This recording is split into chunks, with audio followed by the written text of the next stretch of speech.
Nós vamos falar um pouquinho agora sobre o marketing digital e a pastoral de conjunto, né? A gente fala muito sobre isso, o quanto é desafiante para uma comunidade paroquial trabalhar a tão sonhada, desejada, implorada, manifestada, né, na comunidade a pastoral de conjunto.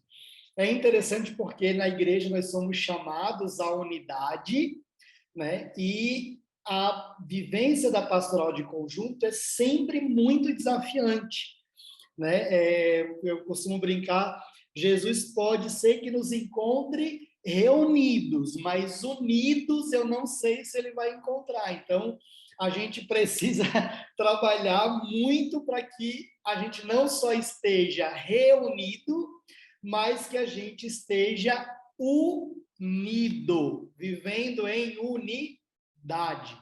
E a pastoral de conjunto, ela é um recurso, mas a gente precisa compreender aí um pouquinho sobre isso, sobre o desafio que é e como a gente deve atuar, né? É claro que não esgota aqui, essa palestra é uma palestra curta, a gente não consegue esgotar o tema, mas eu acho que a gente pode trazer luz aí para o nosso trabalho. Vamos lá, então, eu vou compartilhar minha tela, eu gosto de usar a apresentação, quem acompanha as nossas formações sabe disso. Então, eu vou trabalhar com vocês o tema como o marketing digital pode contribuir para a vivência da pastoral de conjunto. Vamos lá. A primeira coisa que a gente precisa compreender, pastoral e evangelização são a mesma coisa? Sim ou não? Responde ali para mim, por favor.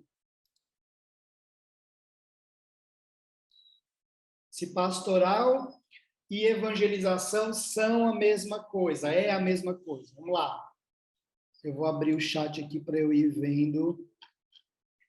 A Amanda está dizendo que não. Quem mais?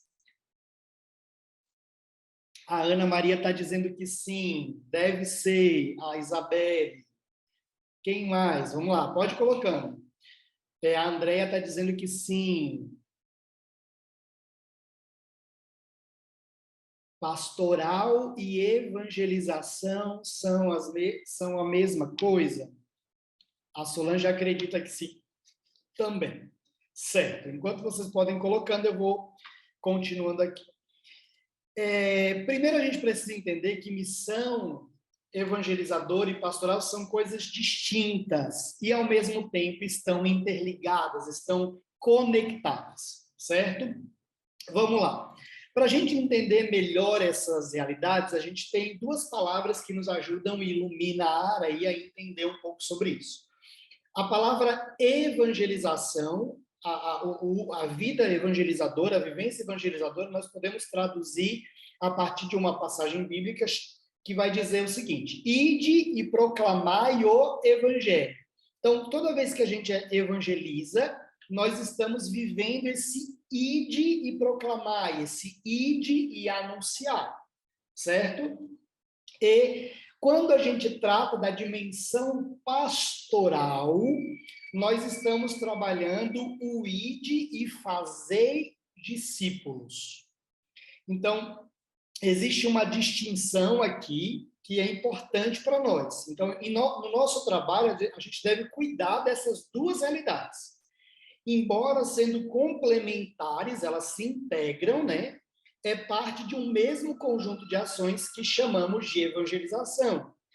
Existem ações distintas para cada um desses momentos, ou etapas de um processo evangelizador. Então, primeiro, para a gente trabalhar a pastoral de conjunto, eu tenho que compreender que existe uma vivência, um processo evangelizador. Evangelizar é um processo, certo? Evangelizar ele tem um processo estabelecido e eu preciso trabalhar em torno desse processo. Então, compreender essa dimensão da nossa missão, que é ide e anunciai, e ide e fazei discípulos, certo? Vamos lá. Em Puebla, Congresso, agora eu esqueci o nome, meu Deus, me deu branco. Mas o episcopado latino-americano, ele se reuniu, acho que é o CELAM, agora eu não estou lembrando o nome do evento, ele se reuniu e definiu o seguinte sobre a pastoral de conjunto. É uma ação global, orgânica e articulada que a comunidade eclesial realiza sob a direção do bispo, destinada a levar a pessoa e todos os membros à plena comunhão de vida com Deus. Então, nesse espaço de discussão, os bispos determinaram lá, definiram que a pastoral de conjunto é uma ação global, orgânica, articulada, que acontece na comunidade eclesial sob o regimento, sob a coordenação, a direção do bispo. Certo? Então, nós precisamos entender que pastoral de conjunto não é um trabalho que se faz só e nem é uma pastoral que se cria, mas é uma vivência, é uma ação pastoral. Eu gosto muito de usar a palavra cultura. A pastoral de conjunto é um processo de estabelecer uma dimensão cultural, uma dimensão organizacional dentro da instituição, certo? O que não é a pastoral de conjunto? Uma nova pastoral a ser implantada na igreja, nenhuma pastoral específica alinhada a outras, como a saúde, a pastoral do menor, a carcerária, a juventude, família. Isso não é pastoral de conjunto, certo? A pastoral de conjunto é um comportamento, uma vivência da comunidade. Aí aqui eu trago a dimensão da cultura, né? Ela trata-se de uma cultura, um espírito que norteia a ação evangelizadora na comunidade paroquial ou diocesana. Então, para eu trabalhar a pastoral de conjunto, não basta eu ficar dizendo para as pessoas que elas precisam se comunicar, se integrar, enfim, eu vivo criando um discurso nas reuniões, olha, a gente tem que conversar com a pastoral, a gente tem que saber o que o outro faz, a gente tem que não sei o quê. Não, eu tenho que criar mecanismos, promover ações que transformem a cultura da comunidade. O fato de nós não estarmos unidos, muito provável acontece porque culturalmente nós fomos ao longo dos anos sendo educados a não viver a unidade. Então, como é que você resolve conflitos culturais? Por meio da formação, da comunicação, de estratégias. Com isso, você vai introduzindo na sociedade, ou na comunidade, ou na instituição, estratégias, projetos que visam ir eliminando esses ruídos, essas dificuldades no processo de relacionamento. Pastoral de conjunto tem uma ligação direta com o relacionamento.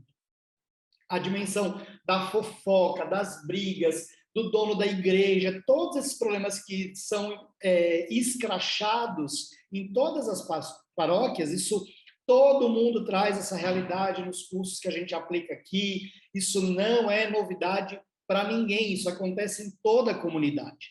Tudo isso precisa ter ações, estratégias que combatam essa dimensão e fortaleçam a nossa ação evangelizadora por meio de uma comunidade unida, integrada, vivendo e sendo direcionada para o mesmo lugar. A pastoral de conjunto é um esforço de integração e articulação de metas e princípios na ação evangelizadora. O grande desafio da comunidade, principalmente as comunidades paroquiais ou as congregações também enfrentam esse desafio, é que nós não costumamos ter claro algumas coisas que no meio corporativo é fundamental para o sucesso dos negócios. Por exemplo, numa empresa se fala muito sobre propósitos. Uma empresa hoje ela não pode se estabelecer só baseada na necessidade de faturamento. Ela precisa existir por algo maior do que o dinheiro. É o propósito de transformação do mundo, da sociedade, do mercado. Por exemplo, os aplicativos de transporte, o Uber, 99, esses aplicativos que nós usamos no nosso dia a dia, eles nasceram porque um dia alguém chegou e disse, pô, eu não quero ficar pagando táxi caro, eu não quero ficar andando de ônibus, usando transporte público, por que eu não posso ter um aplicativo que eu contrate um motorista particular por um preço justo, acessível, e que também esse motorista ganhe dinheiro com isso. Então, um negócio, um propósito de uma empresa, ela nasce a partir de uma ideia, uma dor, uma necessidade que um empreendedor, por exemplo, identificou. Então, dentro da pastoral de conjunto, se eu quero unir as pessoas, eu preciso ter claro o propósito. Ah, Gia, mas o propósito da igreja é evangelizar. Não é bem assim. A sua comunidade, a sua congregação, a instituição que você trabalha, ela tem uma missão específica, ela tem um propósito de existir. Por exemplo, tem aqui a irmã da comunidade Recado. A comunidade Recado, ela tem um carisma, uma missão, um chamado de Deus próprio. As franciscanas têm outro. E assim por diante. Cada uma das instituições e de uma paróquia, por exemplo, qual é a vocação, qual é a missão que Deus deu a essa comunidade?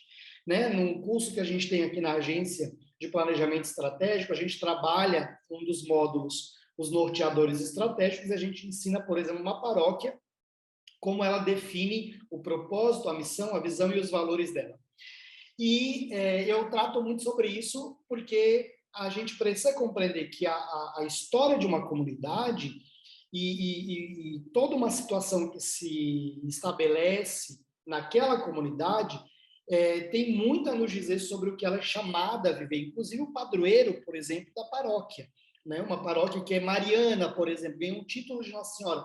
Será que essa paróquia não é chamada a evangelizar as pessoas usando o recurso da devoção mariana, a promover a espiritualidade a partir da vida de Nossa Senhora? Então, eu preciso meditar e refletir sobre isso, porque a pastoral de conjunto só é possível se todos entendem para onde nós queremos ir, o que a gente quer viver. Por exemplo, aqui na agência, o propósito da Dominus é que nós acreditamos que todo homem pode conhecer a Deus, certo? Esse é o propósito. A Ana, o Jorge, várias pessoas que trabalham aqui na agência, todos os dias eles acordam para vir trabalhar e o desejo deles no trabalho, e eles têm a clareza disso, de que tudo que eles fazem aqui dentro da empresa é porque eles acreditam que todo homem pode conhecer a Deus. Para isso, a Dominus tem como missão contribuir na Igreja Católica Apostólica Romana para a profissionalização dos processos de gestão e comunicação da igreja. Então, olha a diferença. O meu propósito não é o que eu faço. O meu propósito é aquilo que eu acredito, e é isso que une as pessoas. Então, não reúna as pessoas para a vivência da pastoral de conjunto em torno do que elas fazem, mas em torno do propósito. É isso que vai fazer com que elas façam parte. É isso que vai fazer com que elas se reúnam, se unam em torno da necessidade. É isso que vai fazer com que elas deixem de lado o ego, a arrogância, os desafios com o irmão. Elas abrem mão de tudo isso porque elas acreditam naquele propósito que é da comunidade. Isso é superior a elas, é superior aos desafios, e elas acreditam nisso. Então, se eu não tiver isso bem claro na comunidade, eu vou ter mais desafio ainda para conseguir viver a pastoral de conjunto. A sua comunidade, a sua paróquia, a sua vocação tem um propósito. Qual é ele? Tenha isso claro, escrito, expressado de formas mais claras possíveis às pessoas. Isso faz toda a diferença. A pastoral de conjunto é uma vivência atualizada das primeiras comunidades cristãs, onde a estrutura pastoral é alicerçada em uma espiritualidade de comunhão, de vivência fraterna. Então, eu me reúno com os meus irmãos para o trabalho apostólico, para a fraternidade, para a convivência.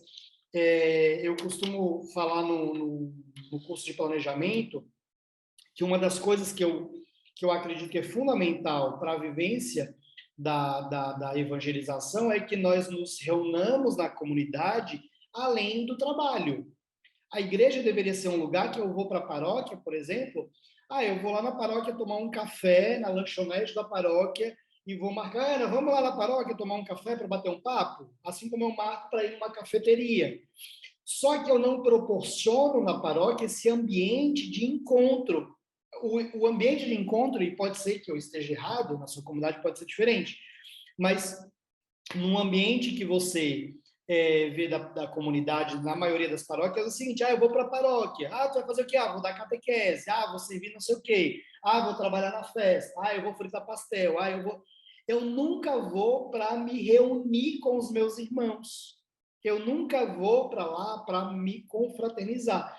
Como que eu vou unir as pessoas se essas pessoas não se relacionam fora de uma atividade de trabalho? Então, a pastoral de conjunto precisa muito disso. Nós precisamos exercer dentro da vida pastoral um trabalho pastoral que vai além do trabalhar, que vai... Olha que engraçado, né? O nosso trabalho pastoral tem que ir além do trabalhar, precisa ir para o ser. Ser filho de Deus, ser filho da igreja, ser irmão dos irmãos, né? Ser um pobre que precisa de Deus e dos irmãos, né? Um pobre, quando eu digo, não é no sentido só material, mas na minha vivência, saber que eu preciso contar com o meu irmão, ele é um apoio, ele é um sustento na minha vida espiritual, ele não é uma cobrança, né? Um amigo, ele é eu estou tentando lembrar, inclusive, eu acho que até uma passagem bíblica, ou está numa música também, né? Mas um amigo, ele é um descanso da alma, né? Ele é um lugar onde a minha alma também descansa. Eu não sei vocês, mas eu tenho amigos que, Ave Maria, quando eles chegam, a minha alma descansa, né?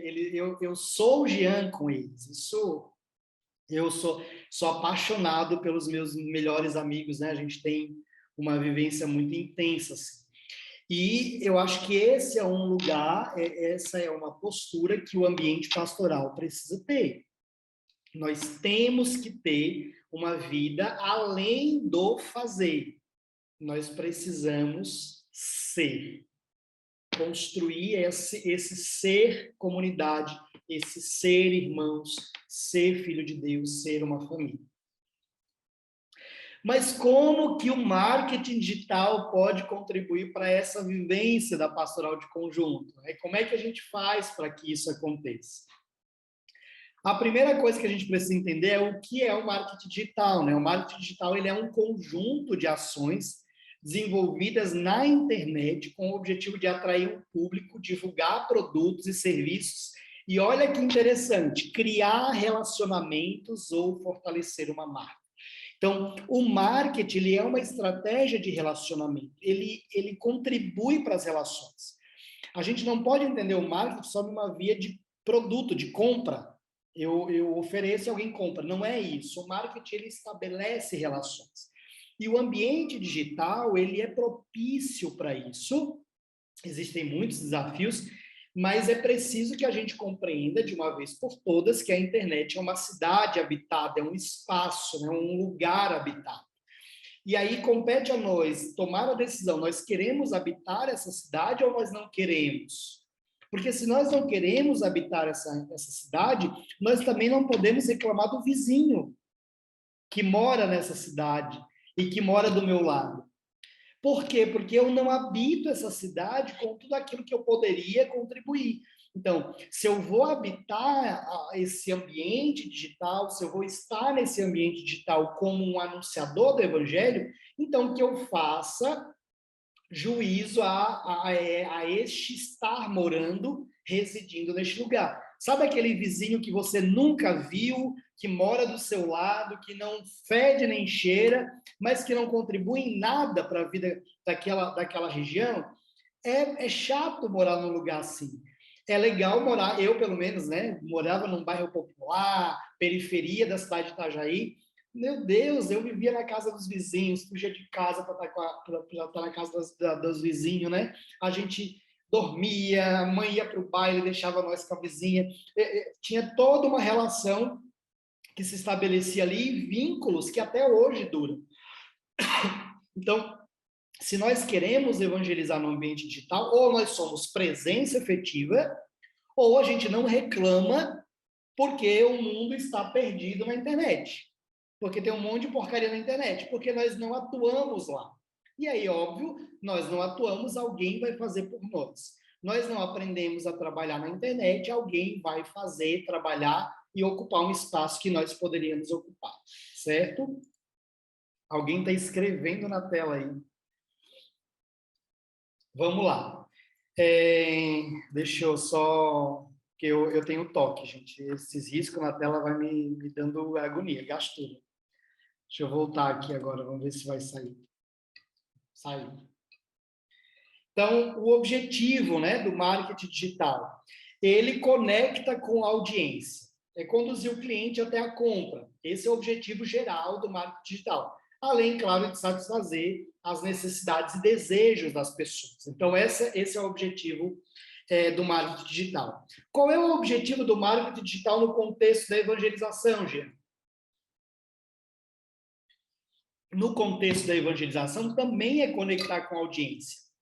Porém, é conduzir os fiéis a uma experiência com Deus, através da participação em algum evento, aquisição de algum produto ou serviço, ou da vivência de um processo formativo, satisfazendo as necessidades e desejos. Por exemplo, vocês estão aqui nesse evento, numa quinta-feira, 11 e pouco da manhã, 60 pessoas aqui online assistindo essa formação. Esse evento, ele conectou uma audiência, nós estamos juntos aqui, de vários lugares do Brasil, para trazer um conteúdo de qualidade e que vá favorecer o trabalho evangelizador de vocês. Então, nós precisamos dar às pessoas a oportunidade de consumir os nossos conteúdos, consumir a nossa estratégia de marketing, para que elas façam uso disso e isso contribua para a vida delas. Então, no contexto da evangelização, eu continuo querendo conectar as pessoas com a audiência dos meus canais de relacionamento, mas o objetivo aqui é levar todos à experiência com Deus, a uma experiência profunda com o amor de Deus e com a igreja. Então, você precisa ter claro aí que o marketing digital, ele é uma estratégia importante na ação pastoral, para atrair pessoas de fora, mas também para conectar quem está dentro. A pastoral de conjunto, ela é relação, e o marketing, ele pode ser usado para isso. No marketing digital, nós reunimos os nossos esforços de marketing dentro do ambiente online. Ah, Jean, mas eu quero levar as pessoas para dentro da igreja. Claro, esse é o objetivo. Mas eu coloco o meu esforço para o ambiente online a fim de atrair essas pessoas para este lugar e, a partir disso, levá-las para o presencial. Então, eu conecto as pessoas pelo ambiente digital com o interesse de levá-las à presença dentro da comunidade. O problema do uso do marketing digital hoje na igreja é que nós não conectamos as estratégias digitais com a presencial. Eu vou dar um exemplo de um cliente nosso que a gente faz o trabalho de embalde marketing, de marketing de conteúdo, para uma paróquia de Santa Catarina, uma paróquia chamada Santo Antônio, que é dos salesianos, a gente atua cuidando do marketing digital deles. E aí, eles vão ter a festa do padroeiro agora, e aí na hora de fazer o planejamento de comunicação para maio e junho, eu pensei assim, poxa, gente, só um pouco.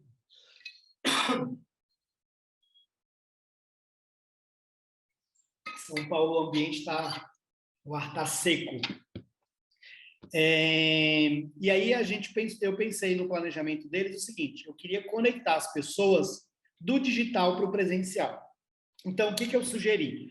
Eu disse assim, padre, vamos fazer um sorteio da imagem de Santo Antônio, que é super famoso, né? Santo Antônio, ele se vende sozinho, você não precisa fazer muita coisa, né? Falou de Santo Antônio, todo mundo quer ou casal, quer achar alguma coisa perdida. Rapaz, esse santo é fácil de divulgar. E aí eu disse assim, padre, vamos fazer um sorteio da imagem de Santo Antônio, a gente vai fazer uma página, um cadastro. Até, Ana, se tu puder pegar a página e colocar lá para eles olharem depois. E aí, a ideia é a seguinte, eles vão se cadastrar lá para participar do sorteio da imagem, e o vencedor do sorteio, ou os vencedores, eu não sei se essa paróquia, se o padre colocou mais de uma imagem, mas eu acho que foi mais de uma imagem,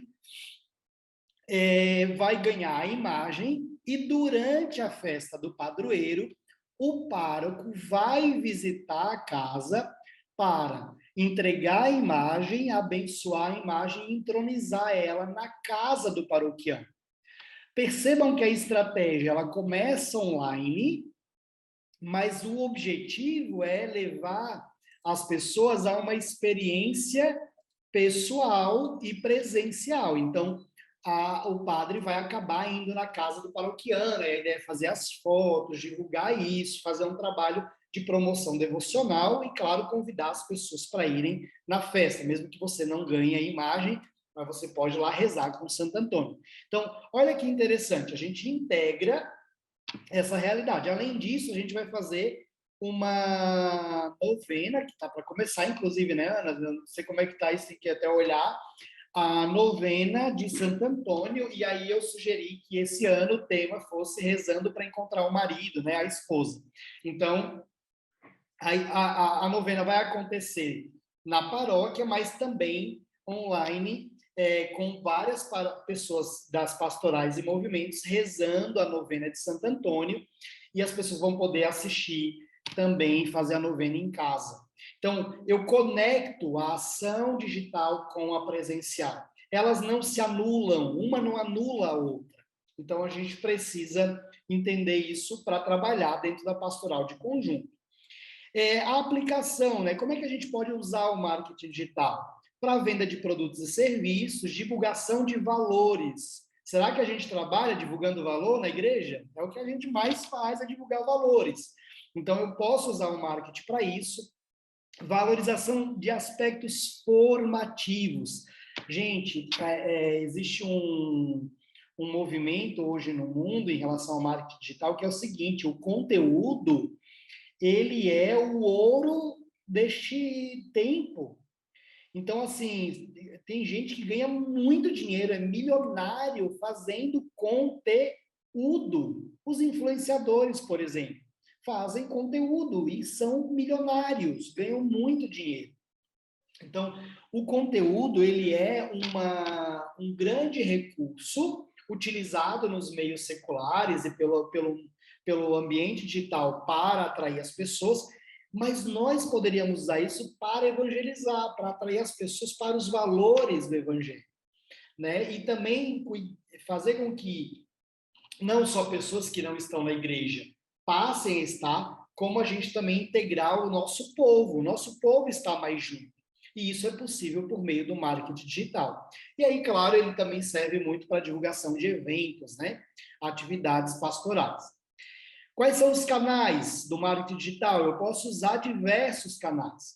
Um dos nossos problemas na vida pastoral na igreja é que nós temos uma mania, que eu já, assim, eu falo bravo dessa mania, porque me dá, assim, eu fico muito bravo, muito chateado, que é o seguinte, na igreja a gente escolhe um canal e acha que ele vai solucionar a nossa vida de falta de comunicação. Então, por exemplo, eu ouço muito aqui assim, não, na minha paróquia funciona o WhatsApp, não precisa de site, de rede social, não precisa do aviso na igreja, o que funciona é o WhatsApp. Mentira! Isso não é verdade. Isso não é real. Na comunicação, o que funciona é o uso de diversos canais de comunicação.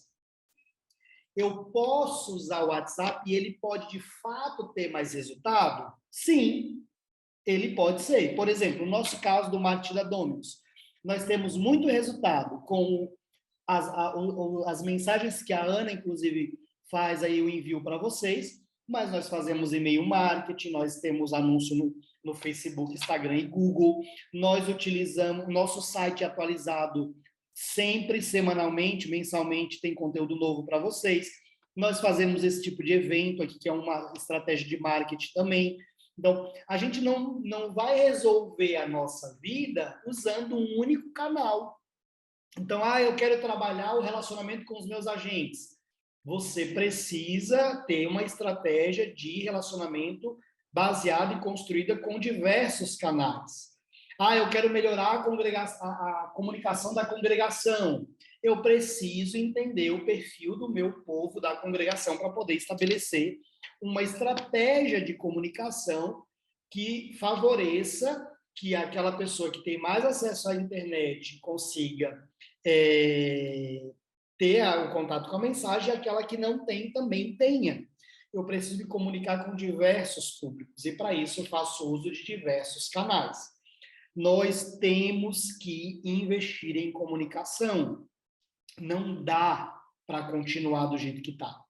Isso é fato, né? Nós tivemos um cliente que fez um evento faz 1 ou 2 semanas, e o padre falou uma coisa importante para quem estava no evento sobre o investimento da igreja, né? Nós somos muito bons em investir grandes quantias em construção, em compra de objetos litúrgicos.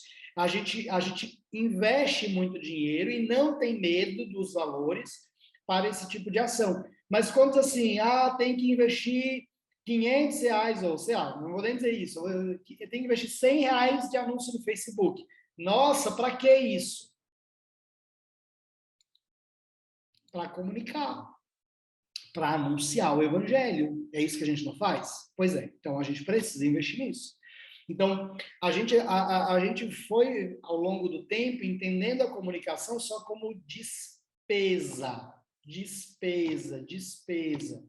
E isso também tem motivos. Nós temos uma comunicação na igreja que não é profissional, e isso acaba não gerando resultados. E isso acaba também gerando uma cultura de que assim, por que eu vou investir nisso se eu não sei se isso dá resultado? Se eu não sei se isso, de fato, traz frutos evangelizadores para a comunidade. Então, os comunicadores católicos também precisam crescer na análise dos resultados e precisam crescer em buscar resultados concretos, reais. Não é tipo assim, nossa, que bonitinho o card da paróquia. Não. Nossa, olha que interessante. A gente fez essa campanha de relacionamento no Instagram e nós tivemos uma participação, um aumento da participação da missa de 20% depois da campanha. Isso foi nítido, a gente conseguiu monitorar isso. Então, eu preciso acompanhar e avaliar as ações de marketing para que, de fato, elas me tragam motivações para continuar investindo, né? Vantagens do marketing: um impacto em uma audiência maior, ou seja, com as redes sociais eu impacto muita gente com conteúdo, né? Eu atinjo não só a minha região onde eu estou atuando, mas o país e o mundo. Então, por exemplo, congregação, né? A gente tem aqui irmãs da parte de animação vocacional. Geralmente, uma congregação ela está em determinados lugares, mas com o marketing digital, a atuação da animação vocacional não se restringe a só aos lugares que vocês estão presentes. Você pode ter diversas ações vocacionais no ambiente digital que favoreçam depois esses jovens terem interesse pela vocação. A gente fez um trabalho para uma congregação aqui na agência, que a gente realizou semanas vocacionais, eventos online. Como a gente faz esse trabalho aqui, a gente fez voltado para a dimensão vocacional. Claro que os padres aqui estavam à frente da parte de conteúdo e tal. A gente montou, né, o cronograma, e depois, no ano seguinte, o animador vocacional disse, olha, nós tivemos frutos de 2 seminaristas que ingressaram na congregação, frutos desse evento digital. Um era de Brasília, outro de outra cidade, de cidades que nós não estamos presentes, que foi esse evento que chegou até eles. Então, ali, fruto de 2 candidatos ao sacerdócio a partir de uma estratégia de marketing digital. Então, dá para usar isso em favor da evangelização. A segunda coisa é a possibilidade de interação com públicos específicos, né? Quando você bota um outdoor na rua, você atinge quem está passando na rua sem saber direito o público. O que não acontece no ambiente digital. Você consegue filtrar isso. Eu consigo fazer anúncio só para padre, eu quero atingir padre, então eu consigo priorizar, trabalhar com padre, eu quero só mulheres, eu quero só homens com idade X, Y, Z, eu quero pessoas que têm determinado interesse comum, então eu consigo fazer esse tipo de ação. Outra coisa é o baixo custo, né? E uso de ferramentas gratuitas. Tem muita coisa de graça para usar na internet. Outras você paga, mas ainda assim é muito barato, perto de investir, por exemplo, na compra de uma TV. Então, você tem possibilidades muito boas para utilizar. Você pode criar coisas com recursos simples, né? Não precisa de muita coisa para você atuar com marketing digital. Prova disso é os influencers. Geralmente, eles começam com o celular deles e ponto. E, no máximo, uma luz que eles botam na frente deles para melhorar a imagem. Mas o que importa ali é o conteúdo. Então, é mais barato.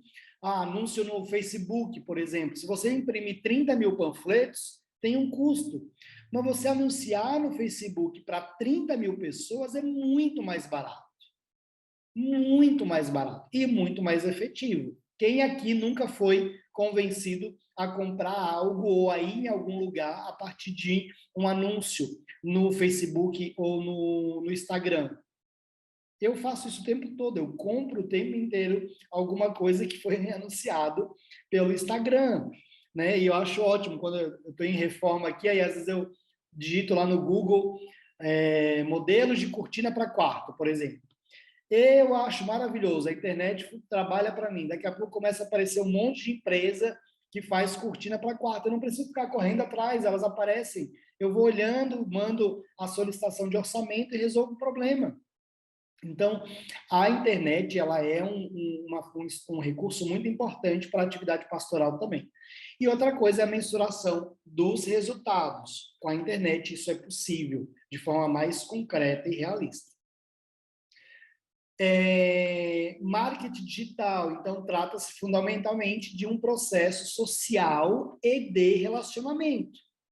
Então, se o marketing digital é isso, o que é evangelizar? Evangelizar é anunciar, é propagar o evangelho, mas também é um processo de estabelecer relações. Então, o marketing precisa ser usado para evangelizar. E não é numa perspectiva mercenária, é numa perspectiva evangélica. Eu quero transformar a humanidade e, para isso, eu vou usar todas as estratégias que eu puder para que isso aconteça. A transformação digital e a sua contribuição na pastoral de conjunto. Então, o que ela contribui? Implantando ferramentas, né? Como é que a gente pode melhorar isso? A implantação de ferramentas de automação, usar software para organizar as atividades pastorais, gerenciamento de projeto. Você pode usar a tecnologia a favor da comunicação, a favor da evangelização.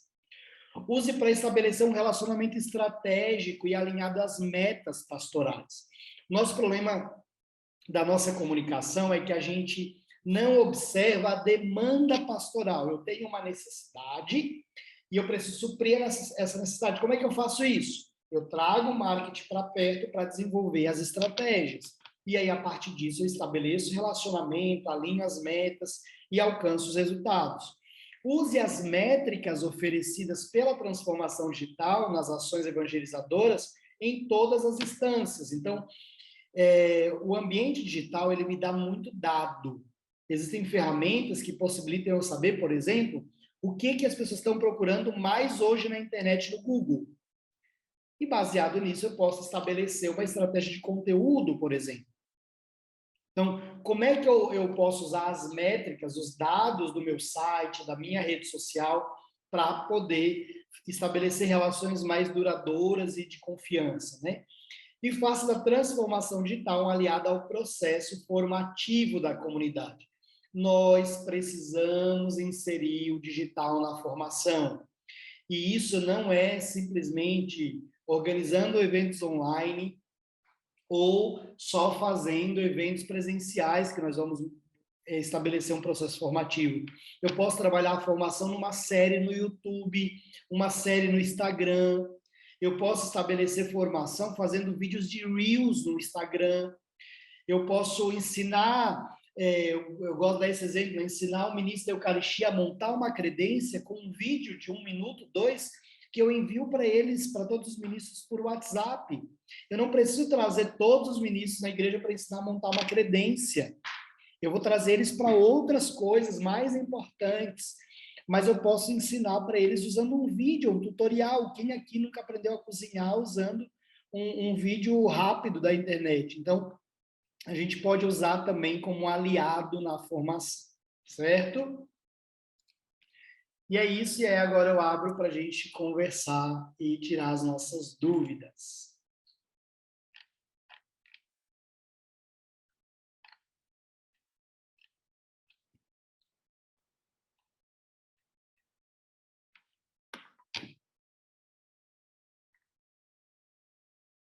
Eu estou lendo aqui, enquanto isso, se alguém quiser abrir o microfone e fazer a pergunta, pode ser também, tá? Algumas pessoas perguntaram se as palestras estão sendo gravadas. Elas são, e elas vão ser disponibilizadas depois no nosso site, tá? Todas as palestras do Conexão vão ficar disponíveis, sempre ficam. Inclusive, tem das edições anteriores. Então, se você quiser assistir as anteriores, a última foi sobre a Lei Geral de Privacidade de Dados. Então, a gente tem, eu acho, 4 edições, se não me engano, do Conexão disponíveis.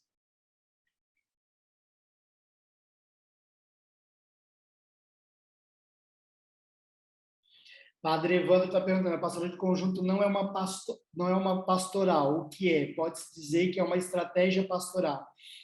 Na verdade, assim, eu acho que eu vou falar uma coisa que pode ser que entendam como se eu tivesse... que eu acho que usam o termo errado. Eu não chamaria de pastoral de conjunto. Eu acho que se nós disséssemos que nós precisamos ter mais integração pastoral, faria mais sentido. Por que que eu digo isso? Porque quando a gente coloca pastoral de conjunto, na nossa cultura, pastoral da acolhida, pastoral dos enfermos, pastoral de não sei o quê, a impressão que eu tenho quando eu digo pastoral de conjunto é que eu estou criando uma nova estrutura dentro da comunidade, o que não é. Então, tanto que eu tenho um artigo no nosso blog chamado Integração Pastoral, e eu trato sobre esse mesmo tema, só que numa dimensão sem usar tanto o termo pastoral de conjunto, porque nós precisamos entender a comunidade como um processo. A igreja, ela tem processos para tudo. E isso precisaria ser muito bem desenhado por nós e, com isso, trabalhar a comunicação. Então, eu tenho que ter um passo a passo. Uma empresa, por exemplo, quem trabalha numa multinacional ou numa empresa um pouco maior já tem mais clareza disso. Você não tem um processo, você não chega e fala direto com o presidente.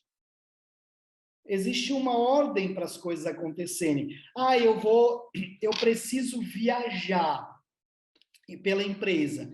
Então eu tenho que redigir um e-mail, enviar para o departamento financeiro, que vai verificar, o meu gerente vai autorizar, essa compra, alguém vai receber um outro comunicado, depois eu vou receber um e-mail com um voucher, com todas as informações da minha viagem. Então, existe um processo de comunicação, nesse caso administrativo. Para eu comprar um produto. Aqui na Domino's, por exemplo, a gente tem todo um trabalho de marketing e a gente tem isso desenhado, passo a passo. Então, vamos supor aqui a gente tem irmãs e irmãos de congregação. Eu quero que a Domino's faça o marketing da minha congregação. Como é que faz? A partir desse evento, alguém entra em contato. Nós temos um caminho de relacionamento com esse tipo de pessoa, de lead, que a gente chama. E aí a gente vai ter um passo a passo, vai ter uma reunião, a gente vai fazer tal coisa, blá, blá, blá, até chegar no contrato, que depois inicia um projeto que tem outras etapas, outros processos, e também se estabelece um relacionamento e uma comunicação. Então, nós temos que entender a pastoral de conjunto primeiro, na verdade, antes disso, é que o problema da pastoral de conjunto é a ponta do iceberg.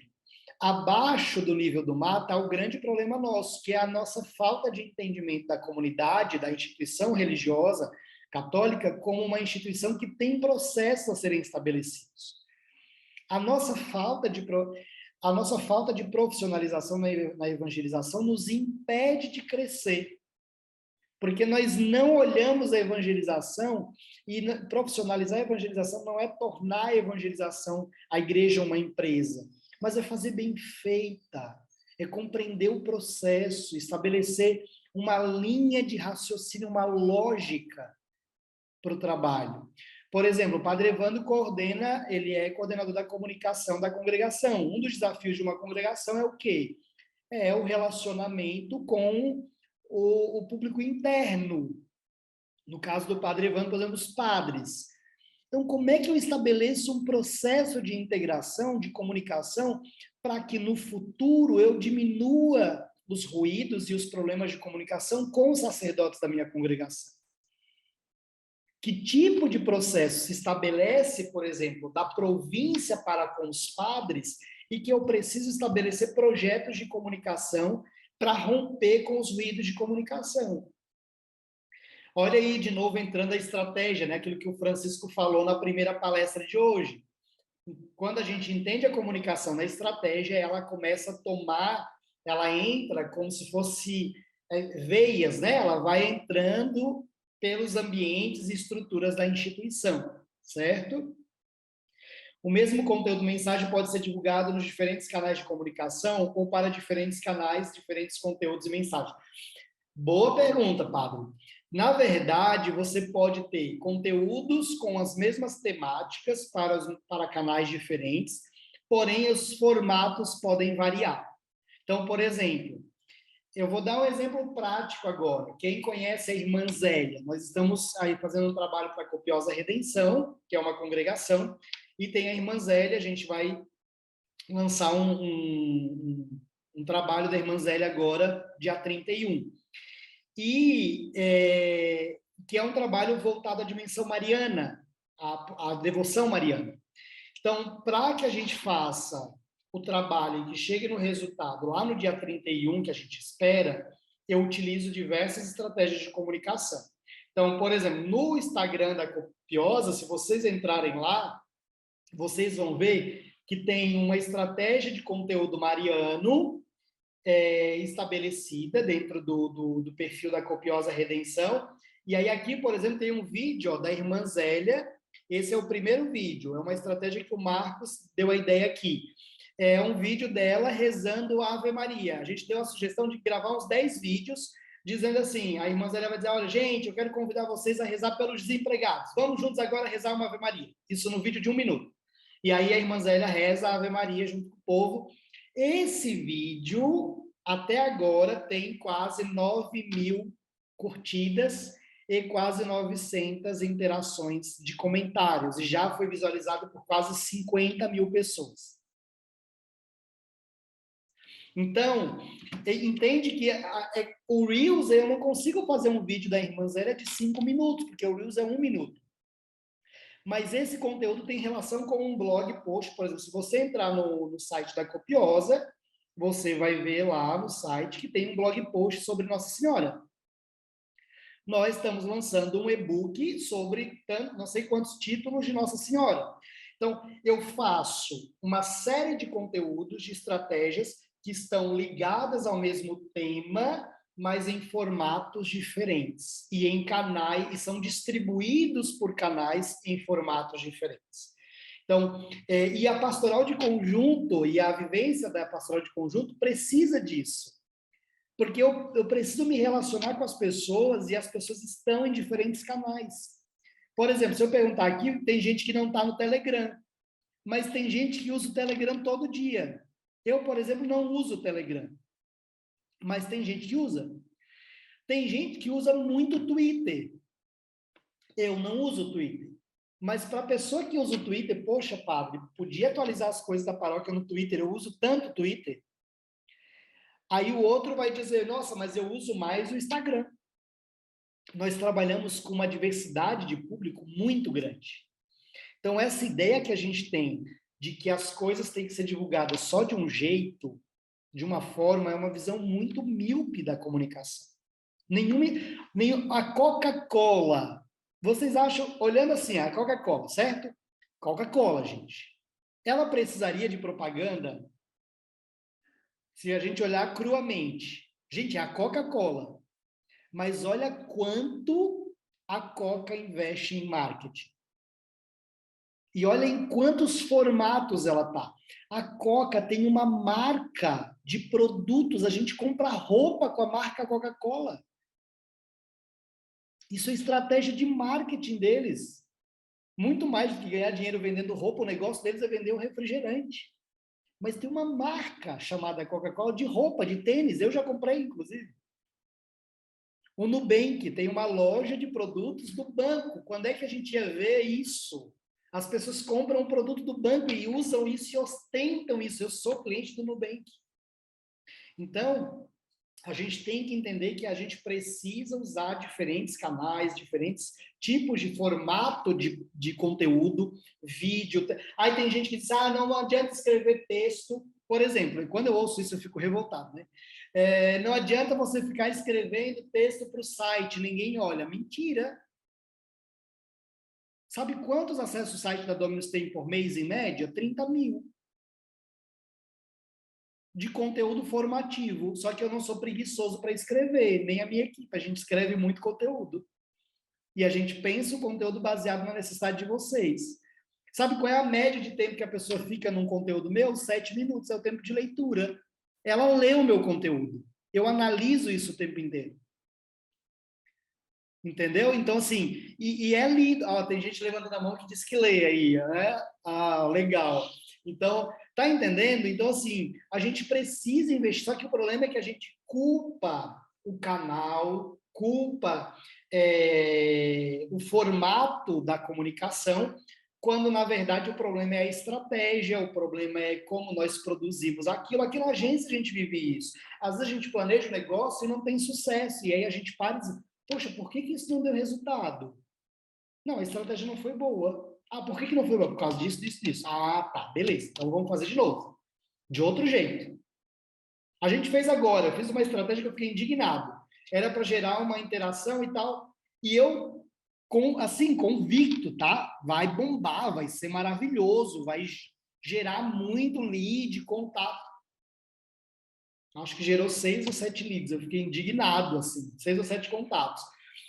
E aí eu disse, tem alguma coisa que a estratégia não casou. Pode ser o tempo, o time ali do negócio. Mas a gente já fez uma outra que bombou. Foi rapidinho para o mesmo cliente. Então, você tem que ir entendendo a necessidade do seu público e, às vezes, fazendo mudanças. Elaine, de acordo com a sua experiência, qual o principal obstáculo que as paróquias enfrentam em relação ao marketing digital? Falta de profissionais formados, falta de interesse por parte da paróquia ou dos agentes? O maior obstáculo é a nossa visão, é o que a gente pensa do que é o marketing digital, é o que a gente pensa sobre comunicação.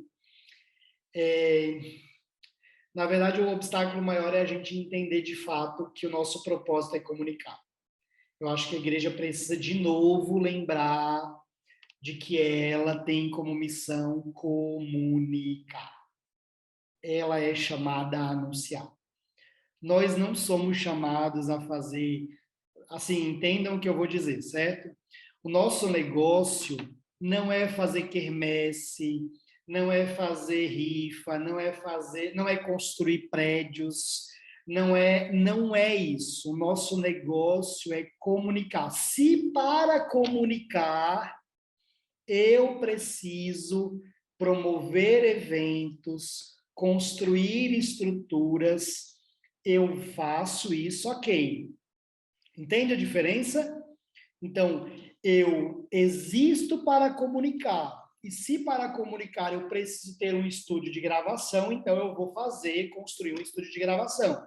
Eu existo para comunicar e anunciar o evangelho. Se para isso eu preciso de um grande espaço de ambiente para reunir as pessoas em eventos de evangelização, eu vou construir um espaço, mas tudo nasce da necessidade do propósito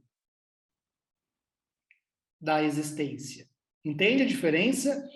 Aliás, nasce do propósito. A necessidade, ela nasce de uma... Eu sempre digo isso, né? O que adianta eu construir uma igreja para 2.000 pessoas, por exemplo? Eu gasto 6 milhões de reais para construir uma igreja na minha comunidade para 2.000 pessoas.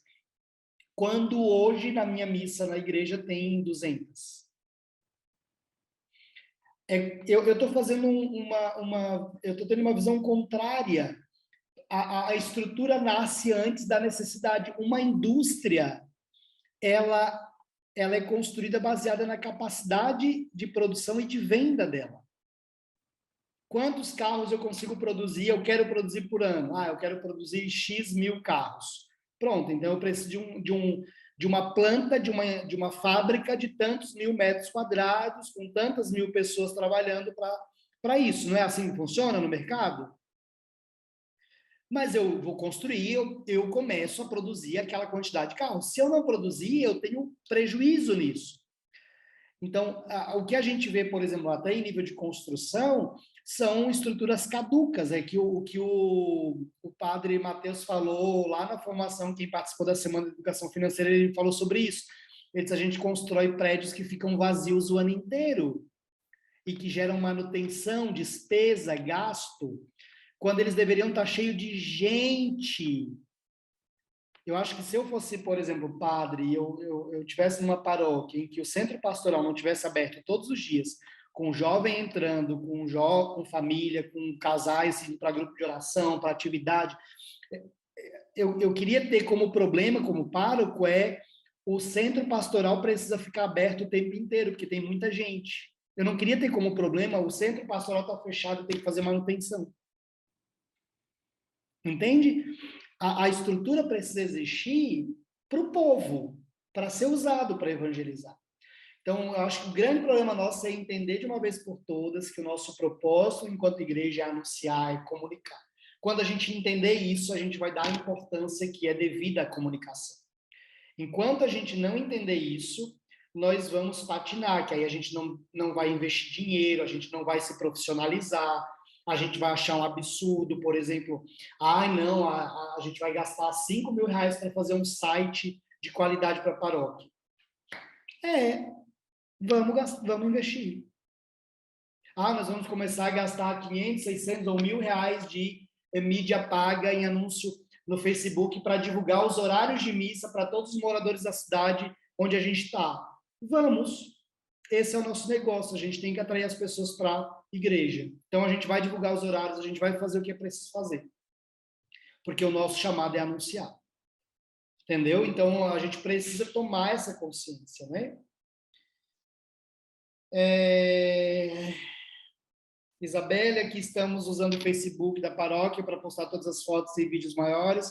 No Instagram, usamos todas as ferramentas com informações simplificadas e diretas. Tem que usar as redes sociais, a gente tem que estar ali, não tem opção.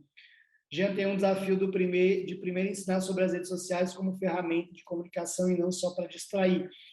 Na verdade, Liamara, as redes sociais, ela é um ambiente de interação.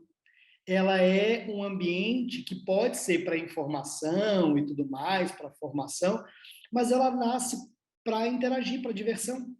O Instagram nasce para você ficar postando foto, por exemplo. O início do Instagram era um ambiente onde você postava foto, e ainda é isso. A gente precisa entender para que nasce cada canal de relacionamento. O TikTok é para brincar, é para dançar, é para fazer besteirinha, é isso, literalmente. Mas a gente pode fazer brincadeira, brincar, fazer besteirinha e evangelizar, entendeu? Então, a gente precisa ter um pouco mais de astúcia, de ser astuto na evangelização, ousado, e a parte técnica, conhecer o que é o Instagram, o que é o Facebook, para que serve o LinkedIn, para que serve o TikTok, para que é o Twitter. A gente precisa conhecer as ferramentas de fato. O e-mail marketing, por exemplo, tem gente que diz, e-mail não funciona. Funciona sim. Funciona comigo, com a minha empresa. Muitos de vocês recebem os meus e-mails e interagem. Eu recebo um monte de mensagem do povo dizendo, Jean, eu apliquei tal coisa, funcionou e tal. Eu acho o máximo isso. E é e-mail. Então, a gente precisa... Claro, não funciona com todo mundo, mas funciona com muita gente. Né? Essa é a questão. Não funciona com todos. Nunca vai ser 100%, mas funciona com muita gente.